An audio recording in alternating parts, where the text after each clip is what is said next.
This is the Debunking Economics Podcast with Steve Keen and Phil Dobbie. The Archives. Episode 290. Crazy Taxes. Well, I'm fairly certain that a job that I was interested in fell apart when we looked at the cost of getting me into London early in the morning, particularly when I'd have to pay tax on getting a taxi at a time when the trains weren't running. But there's lots of things that we pay tax on that just don't seem fair, whilst the very rich manage to evade a lot of it, often all of it.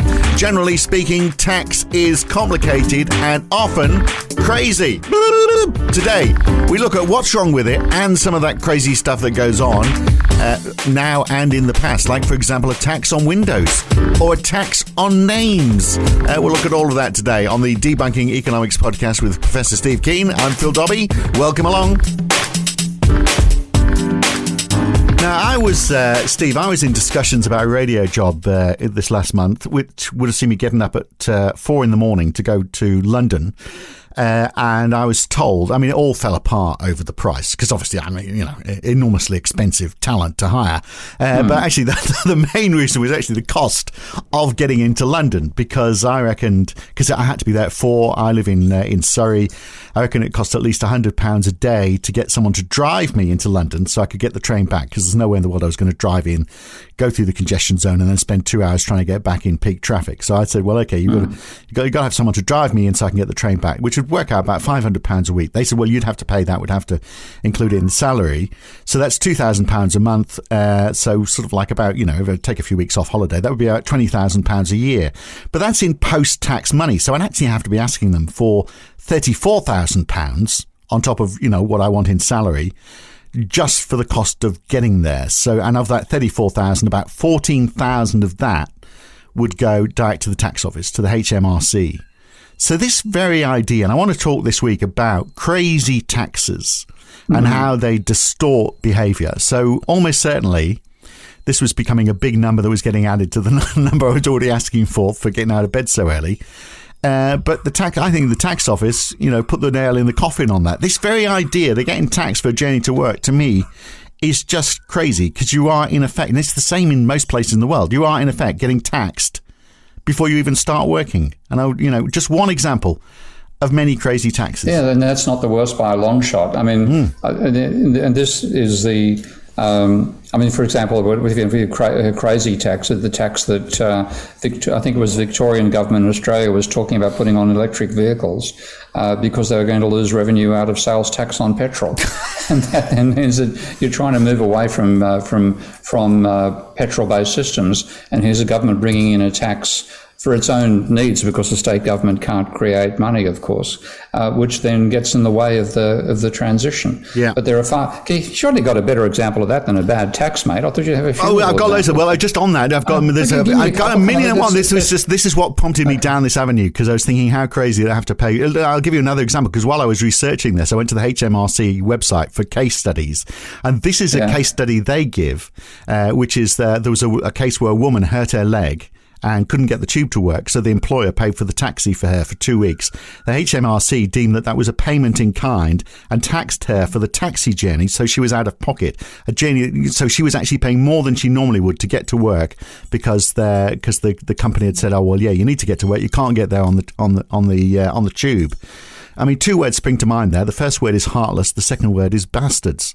But that is just pig-headedness of tax collectors. There's 17,000 pages of tax code in the UK, so there's plenty of opportunities for people with expensive accountants to work their way around it. But only if you've got money to protect. If you're a low income earner, or even an average income earner, and there's nothing to dodge. You're on PAYE. You pay your company pays you. You pay the tax. But 17,000 pages of code that other people can use for multivarious ways of avoiding tax. And you just think, why can't this be simpler rather than having all these crazy taxes? Well, this is, again, where having a modern monetary theory perspective on taxes makes a huge difference, because if you think about tax as a form of revenue for a government, then you're saying you've all got to contribute your bit. For example, Elon Musk sent a little tweet out recently saying he wants to, at least get a cookie if he goes to the Internal Revenue Department in Washington one of these days, because he's just paid the biggest tax bill in history, which is I think it was about $9 billion US after he sold his shares for a range of reasons, but to enable paying tax. And therefore, okay, well, you think, there's $9 billion which can now be used by the government for spending. But when you see taxation as really a way of the government taking out of circulation the enormous amount of money it spends in, or slightly less than all that money, because if it didn't do that, you'd have an explosion in the money supply every year, then it isn't a case of the taxation paying for anything. It's the taxation, meaning that money that's been pumped into the economy by the government comes out of specific people's bank accounts rather than accumulating in them. Yeah, and overall reducing the amount of money that's in circulation. But I mean, in doing that, you'd want to do it at the same time. You'd be wanting to make sure you're taking it from the people who have excessive wealth versus those who are actually struggling to get by. And what's actually happening, because it's easy for those with excessive wealth to evade the taxation, the money's being taken out of the bank accounts of the middle class and the poor, and they're complaining about government taxation with every bloody reason to do it, because the taxation burden is falling on them and not the wealthy. So you can understand the negative attitudes towards taxation that most people have, and it's made worse by the awkwardness and the craziness of some of the tax regimes that have been invented over time. And when you look back, those tax regimes were invented in the belief that tax was raising revenue for the government. And that's the problem. It's not. Yeah. I want some of those examples. I'm really good. You have to have some beauties knowing you. What have you got there? What I love. I mean, I've got loads of them, but I'll give you one now. But I want to get back to this idea about taking money out of the economy. My favourite one is back in. It doesn't exist today, but it is sort of like trying to tax wealth. Is the famous window tax that they used to have in the UK, and the window tax of 1696, because it was thought those with a higher income generally lived in nicer houses, and nicer houses generally have more than two windows, so you'd pay a tax based on the number of windows. Can you see a problem with that? The problem is that people started bricking up the windows as a tax dodge. Or, these days you just make bigger windows, wouldn't you? So just have one big window at the back of the house so you pay less tax. Well, apparently that's a similar thing behind, the very charming architecture of Amsterdam, which, very tall and narrow houses. The reason was the tax was levied on the width of the building. Yeah. So you then get a response which creates what looks like a really cute architecture, but the reason behind it is crazy. And so what we're all doing is trying to avoid being the ones out of whose pockets the government revenue which has been created by spending is taken back. But often, because it's the wealthy who can maneuver their ways around those controls the most, it ends up being the wealthy who benefit from the level of government spending, because they're the ones who benefit from the spending but don't get the taxation burden in the opposite direction. And it's the way it distorts behaviour as well, isn't it? Because I remember when I first arrived in Australia in the early 90s, and I was involved in the printing of some brochures. I worked in tourism, and there was a lot of brochures being produced.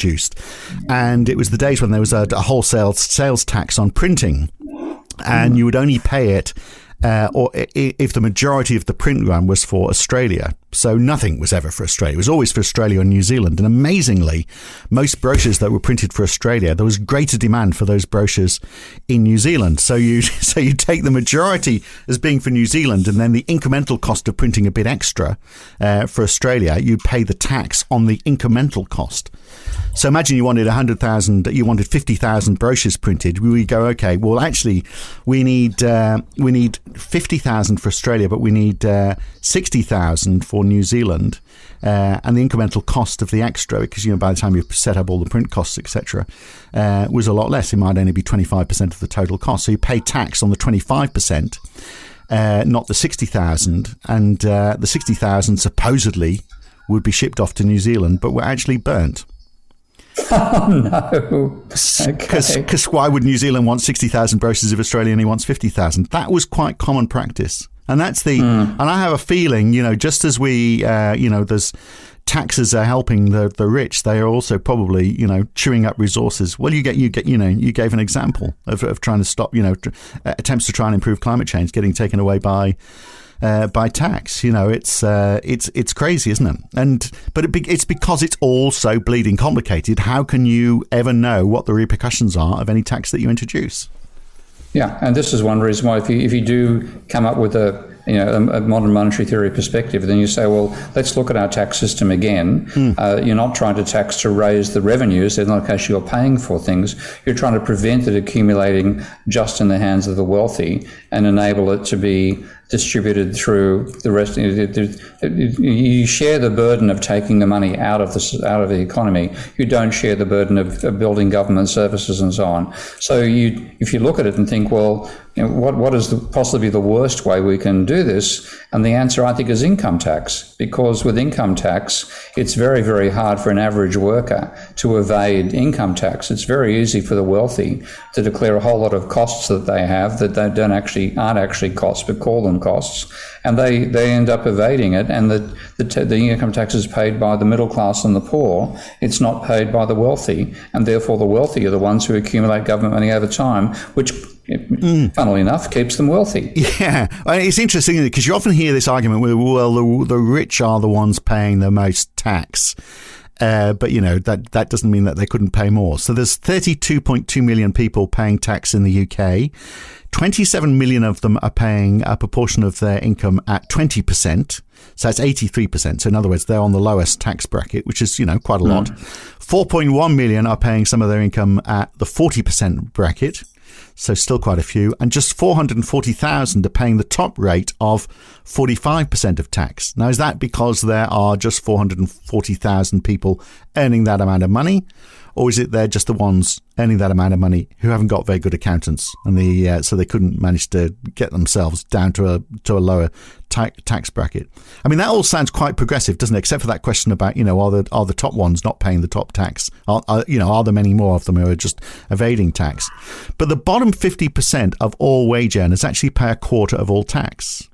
So we're thinking that, from what you're saying, well, actually, tax is really just a way of withdrawing money from the economy rather than paying for services. You'd be thinking, well, the bottom 50%, you wonder whether they should pay tax at all, wouldn't you? Yeah. There's a good argument not to tax them at all. And this is, like, in some ways, one of the few things that I like that Milton Friedman ever proposed was negative income tax. Below a certain income level, so below a level which you regard as effectively being a poverty wage anyway, you don't pay tax at all. In fact, you get a negative tax rate, and that, I think, would make eminent sense. Something of that nature, which then takes the poor out of the equation of being duped by the rich, and transferring the burden of taking the money out of circulation from the bank accounts of the poor rather than the rich. So I want to talk about tax for people who can't create money themselves, local taxes. First of all, here's another crazy tax, just to keep people interested.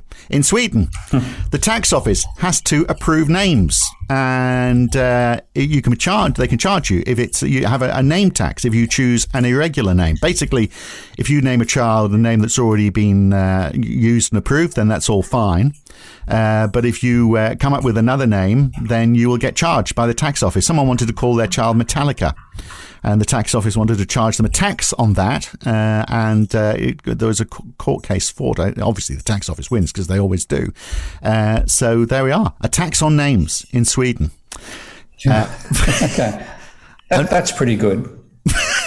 There's more. But what about local taxes then? Because they're obviously, first of all, they're hugely regressive.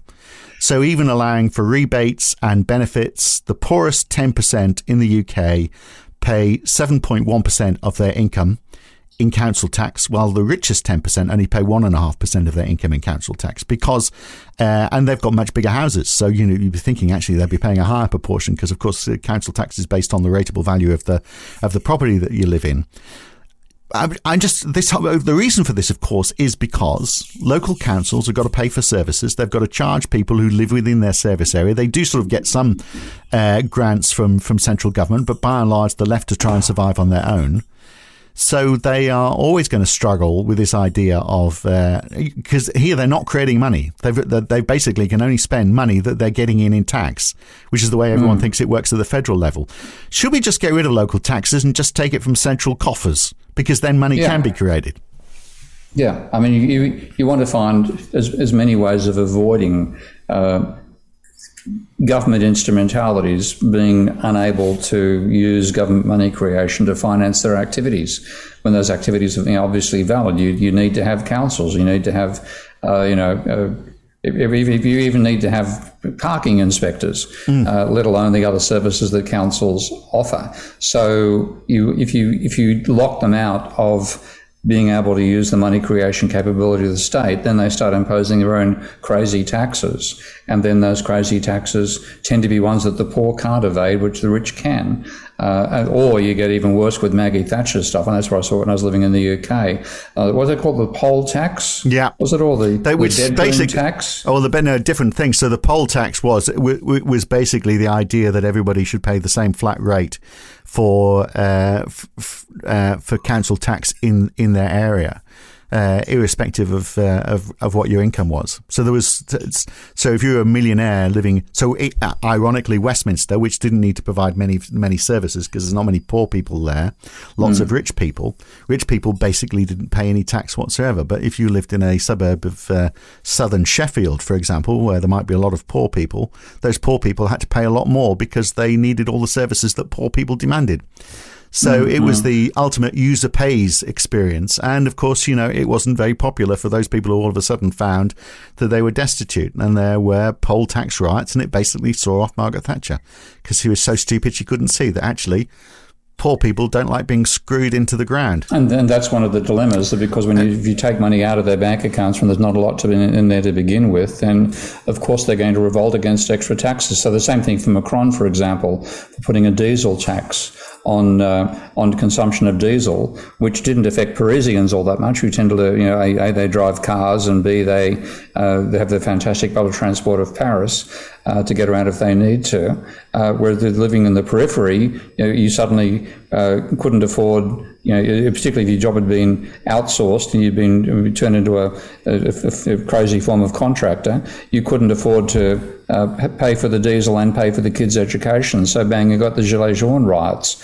So all this stuff is, it's one reason you've got to be so careful about imposing a tax. And fundamentally, let's look back at it and see, what are you trying to do? The main thing is just take excessive money out of circulation. How do you do it in a way that minimises social disruption and and doesn't end up putting all the money in the hands of the wealthy? I'm actually much more in favour of transaction taxes these days, things which are very hard. You can't move a transaction offshore. You can move the apparent receipt of the income from the transaction offshore. But very rich people are not transacting as much, are they? So, I mean, whereas poor people are spending money all the time. So you'd be taxing them theoretically more proportional to their income, because the number of transactions they're going to have is going to be a higher proportion of their net wealth.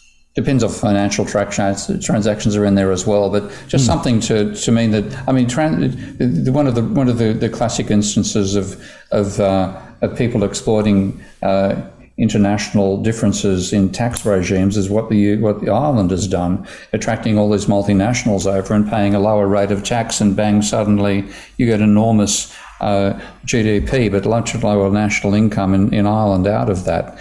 The extent to which people game taxation is incredibly aggravating, and the fact that it falls on income is one of the reasons you get the negative attitude towards government taxation, without thinking about what impact government spending has at the same time. So something just, I mean, you have no idea of how to do it, but it's something which is based on financial transactions. Would be makes sense. Like people, people like the Robin Hood tax that people were talking about. So all financial traction. I mean, that was partially, wasn't it, because it was a good way of raising money. The idea that for every single financial transaction, every trade you make, for example, and it would make a lot of money because there's a lot of trades going on, and increasingly, of course, there's a lot of speculative trades happening.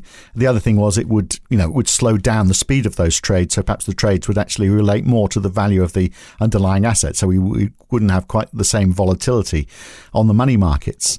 But the money markets are if you want to look for a place where there's a lot of money and you want to try and clip the ticket on it, that's obviously the place to go, isn't it? It is, but it's also, if looking at the scale of government spending, why do we have tax in the first place? And the argument is not, of course, that tax funds government spending.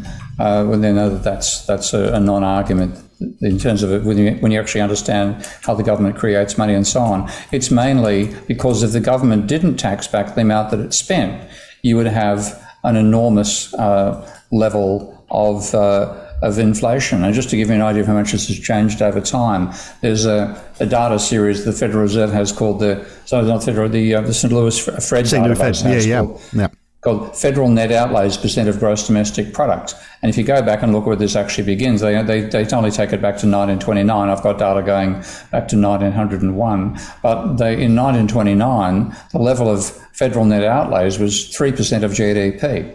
Now, if you fast forward to where we are now, it's 31% of GDP. So if you had a level of government spending equivalent to 3% of GDP, there'd be no problem in not taxing, because that is roughly the level of real economic growth. And if you imagine that money turning over twice a year, then, in a bit of inflation, you can imagine getting a 2 or 3% rate of growth out of it. So at that level, there's no need to tax.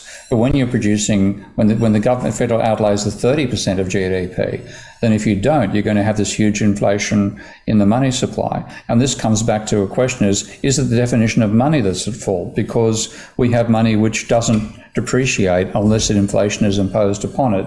Would we be better off if money was designed in the gazillion sense where it depreciated if not used? So you're saying that's because at 30% of GDP, the government is pushing so much more money into the economy. Then it has to tax to bring some of the money out of circulation, yeah. Right. But I mean, that's not all new money, is it? Because it's getting issued as bonds. So it's not creating new money. It's just money that's switching from the government into the bond market. No, it is creating new money. When you've got that level of outlays, if there wasn't taxation to balance it, then you would have a 30% increase in the money supply every year.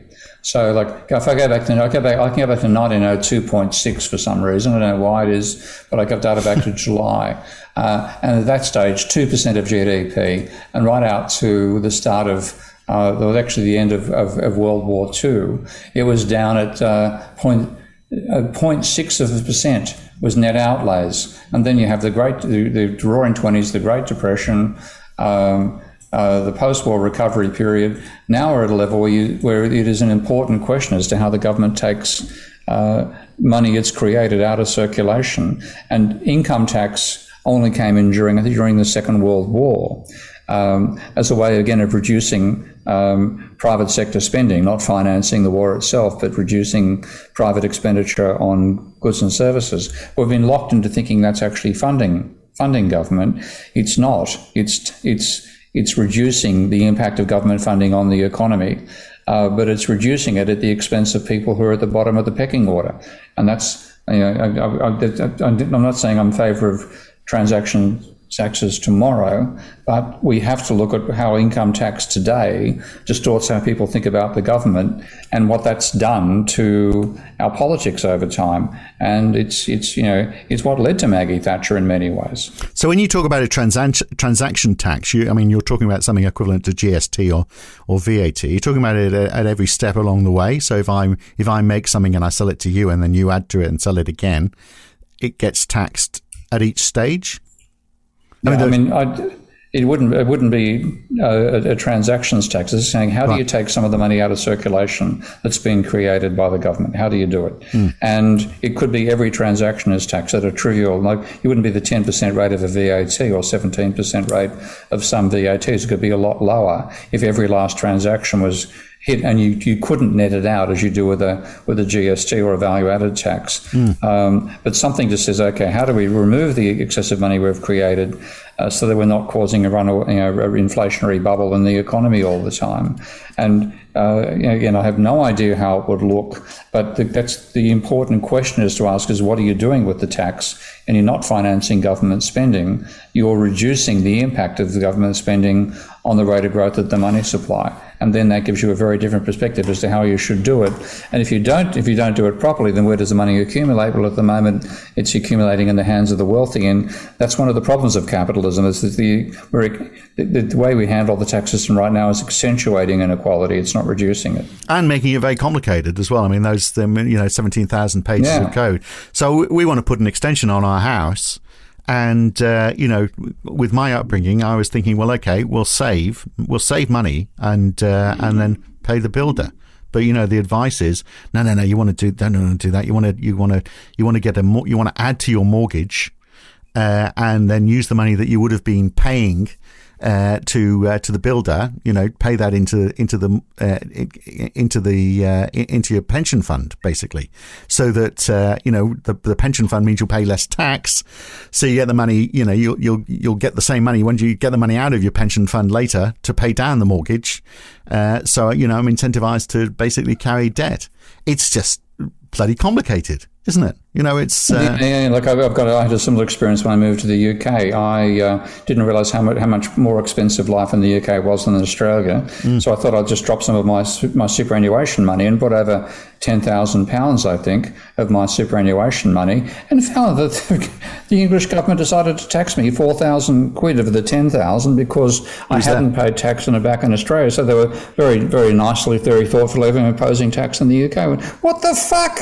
So I started looking for ways to evade it, and I was going to bring over gold coins and pay tax on the $100 face value of the gold coin when it was worth about 10,000, and evade the root control, which I did not do, I might add. But that's the sort of thoughts you get driven to with these crazy taxes that really have got nothing to do with the overall purpose of tax, which is supposed, as I've said, from a modern monetary point of view, taking excessive money out of circulation. So there might be another reason for it. Should tax be used to change behaviour? So like a tax on sugary drinks, for example. Or we've got the London congestion zone, which now costs £15 a day. The problem is you've also got the London, and this is a bit like, the problems that Macron's faced in France. We've got the London low emissions zone now, which costs £12.50 per day, which is a much bigger area, an area where lots of people are living. Basically, if you've got an old car, it's going to cost you £12.50 to get it on the road every day, and it's hitting those people who probably can't actually afford a new car. But nonetheless, you do have that issue. How do you get these things off the road?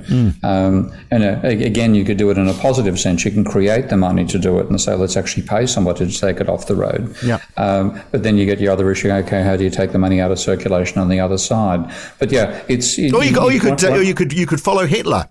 What? The only good idea thing you had was not only creating the Volkswagen, but also actually saying, well, let's make it so that it's affordable to people. So let's offer low cost finance to people so that everyone can afford a car. You could do the same. Let's offer low cost finance for electric cars, for example. Which is feasible. But again, once you see the government as a money creator rather than a money borrower, and then it doesn't have to tax to spend, it's spending itself as the issue, then you reframe all these issues. And tax is clearly one. How you can do incentives is the other, because how does the government pay for an incentive like that? It creates the money. It's not a case of having to raise the money. So you can change the debate. But as you said, the main catastrophe is this incredibly complicated tax code. 70,000 pages for the 17. UK? It's not quite that bad. 17,000. Near enough. Yeah. It's written in a way that you'd feel like you're reading 70,000 pages. So and then what you've got is a whole industry, which is around evading that taxation. Of course, the only people who can access the industry are the wealthy. So you get caught that the whole thing ends up defeating the purpose that it should be there for in the first place, which is to put the burden of reducing the money supply on the wealthy rather than the poor. Well, it's not just the wealthy. I mean, that industry supports everybody, doesn't it? Unless you're on PAYE, pay as you earn, which the company's paying it for you. I don't earn an extravagant sum of money. I need an accountant just to work out my tax because it's not that straightforward, even though my business is relatively simple. So on climate change, here's a fun one then. You pay $18 per cow in Ireland, obviously US equivalent, to counter the impact of flatulence. It's $110 per cow in Denmark because supposedly cows account for more than 9% of all greenhouse gas emissions. I don't know if that's true or not. I read it on the internet, so it must be. And livestock generally accounts for 14% of all greenhouse gas emissions, which is actually more than the total for all transport. So we're taxing cows for farting. Yes, exactly. A fart tax. I think that's probably a good point to end on, really, isn't it? But I mean, but just so long as they stay with the cows, unless they're trying to get us to change our diet. But there is that question, isn't there, through all of this? If you start saying, well, okay, tax is there to try and control the amount of money which is in circulation. I thought that was a ginormous fart just then. It was actually a motorbike. No, it was actually a ginormous car going past in the street outside, yeah. Yeah, thank goodness. So that's My good. farts aren't that colourful. That's good. That's good timing. But look, I mean, there's two things, isn't there? There's the controlling the money supply, the money that's in circulation, and using tax for that. So I've got a question on that. Who does that? Does the government do that, or does the central bank do that? And then there's the other one, which is, what we're talking about, how tax is used to change behaviour. And, that can be complicated. And does that fall in government hands? And as we said at the beginning, for every tax that's introduced, there's an unknown repercussion, isn't there? So it could get very complicated as well. We want to try and keep it simple, don't we? But yeah, and ideally, you don't want a minority of people having to think about it, which is one of the few positive things I can say about the UK system is that if you didn't have non-salary sources of taxation, you didn't need to do anything at all. The tax was taken out at source, and you didn't even have to think about it. That's preferable to where you've got to, pour over codes yourself or go and hire an accountant to be able to fill out your annual tax bill. But again, everything comes down to the wealthy being the ones who can afford to use those to evade paying their fair share, and therefore they get more than their fair share of government money, and that's what keeps them wealthy. Right. So the first part of that question was if the key reason though is actually controlling the money supply, how much money is in circulation, is that a job for the government or is it a job for the central bank? It's a job for the government. The central bank is like it could be a job for the central bank in terms of if you had a financial transactions tax and you had taxation taking money out of the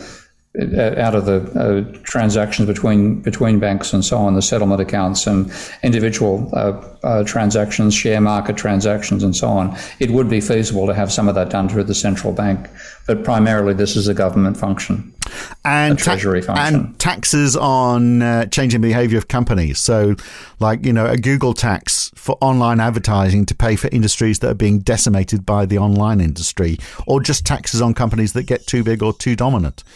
I mean, is that a good move or a bad move? Well, it depends on how it's done, but certainly you do need to use taxes to shape behaviour.